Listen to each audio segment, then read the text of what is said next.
85 സങ്കീർത്തനം. കർത്താവേ, അങ്ങയുടെ ദേശത്തോട് അങ്ങ് കാരുണ്യം കാണിച്ചു. യാക്കോബിൻ്റെ ഭാഗധേയം അവിടുന്ന് പുനഃസ്ഥാപിച്ചു. അങ്ങയുടെ ജനത്തിൻ്റെ അകൃത്യം അങ്ങ് മറന്നു.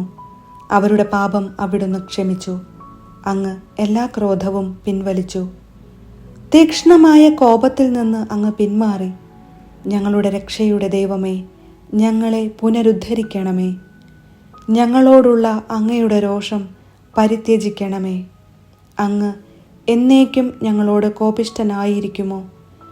തലമുറകളോളം അങ്ങയുടെ കോപം നീണ്ടു നിൽക്കുമോ?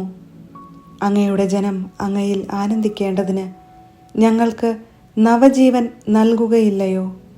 കർത്താവേ, അങ്ങയുടെ കാരുണ്യം ഞങ്ങളിൽ ചൊരിയണമേ. ഞങ്ങൾക്ക് രക്ഷ പ്രദാനം ചെയ്യണമേ. കർത്താവായ ദൈവം അരുളി ചെയ്യുന്നത് ഞാൻ കേൾക്കും. അവിടുന്ന് തൻ്റെ ജനത്തിന് സമാധാനം അരുളും. ഹൃദയപൂർവ്വം തന്നിലേക്ക് തിരിയുന്ന തൻ്റെ വിശുദ്ധർക്കു തന്നെ. അവിടുത്തെ ഭയപ്പെടുന്നവർക്ക് രക്ഷ സമീപസ്ഥമാണ്.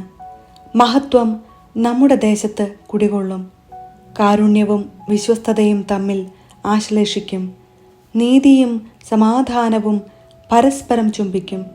ഭൂമിയിൽ വിശ്വസ്തത മുളയെടുക്കും. നീതി ആകാശത്തു നിന്ന് ഭൂമിയെ കടാക്ഷിക്കും. കർത്താവ് നന്മ പ്രദാനം ചെയ്യും. നമ്മുടെ ദേശം സമൃദ്ധമായി വിളവു നൽകും.